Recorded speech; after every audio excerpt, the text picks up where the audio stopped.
हम लोग अभी तक माने एसपी महोदय साहब अभी तक हम लोग से मुलाकात करने के लिए नहीं आए। हम लोग इतने लोग हैं, आप जनता के मालिक हैं, जनता के आप जो है कि सेवक हैं, जनता के आप न्याय करने के लिए बैठे हैं। सरकार ने आपको यहाँ बैठाया है, लेकिन क्या हम लोग के साथ जब एक देश है तो कितना बड़ा भेदभाव हो रहा है।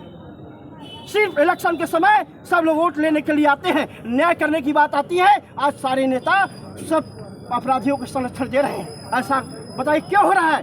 क्योंकि हम गरीब हैं, शोषित हैं, वंचित हैं, असहाय हैं, इसलिए पीड़ित हैं, हमारा कोई सुनने वाला नहीं है।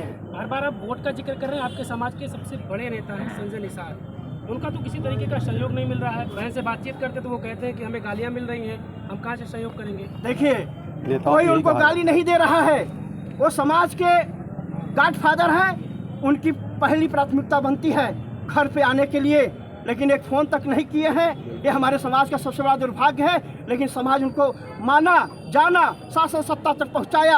आज सरकार में बैठे हैं, अगर एक प्रेस कॉन्फ्रेंस कर दें तो उनका 2 घंटे के अंदर इनकाउंटर हो जाएगा। डॉक्टर साहब एक प्रेस कॉन्फ्रेंस अगर कर दें लखनऊ से 2 घंटा में यही पुलिस प्रशासन, चूंकि वो शासन सत्ता के साथ मंत्री हैं, इनकाउंटर हो जाएगा, न्याय मिल जाएगा। वो क्यों नहीं सहयोग कर रहे हैं? अब उनका विचार है, उनका विचार है। सरकार का दबाव हो, सरकार का संरक्षण है, उनका जो है कि रिमोट जब दबेगा वहाँ पे रिमोट पूरी तरह से उनका बंद कर दिया गया है। उन्हें सरकार के दबाव में वो भी है, एकदम पूरी तरह से नहीं होते थे, फोन करते। आज ये बहन के यहाँ आके मिलते, हथियारों के साथ हैं। अभी देखिए, हम लोगों को डीएम साहब को भी ज्ञापन देना है। हमारा समय यहाँ समय जा रहा है। मैं यही निवेदन करूँगा, एसपी साहब आए, हम लोग का ज्ञापन लें, हम लोग फिर डीएम साहब को ज्ञापन देने जाएंगे।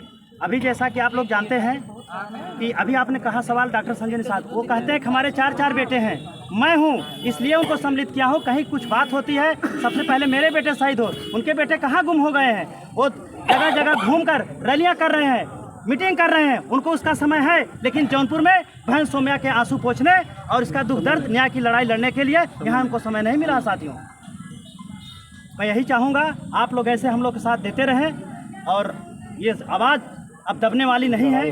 बहन सौम्या के साथ हम लोग हैं, ये लड़ाई तब तक लड़ेंगे जब तक न्याय नहीं मिल जाएगा। सर, अपराधी अपराधी होता है, चाहे वो घर का हो या बाहर का हो या किसी भी राजनीतिक दल का हो, कानून सबके लिए एक बराबर है।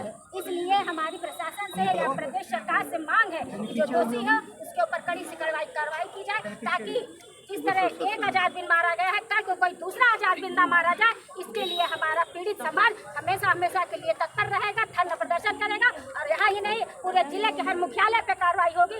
हर घर से हर महिलाएं, माता, बहन, चाहे वो कोई भी हो, निषाद के अवैध पाथन करा, लोग निकल कर इस आंदोलन को पूरे प्रदेश सरकार से लेकर दिल्ली हिलाने का काम करेंगे।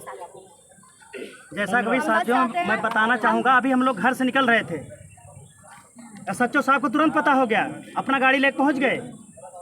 बस आने वाली थी, उसके ऊपर दबाव बना, नहीं आए। हम लोग किसी तरह से पिकअप, इनको सब जानकारी हो रही है, लेकिन यही हत्यारे घूम रहे हैं।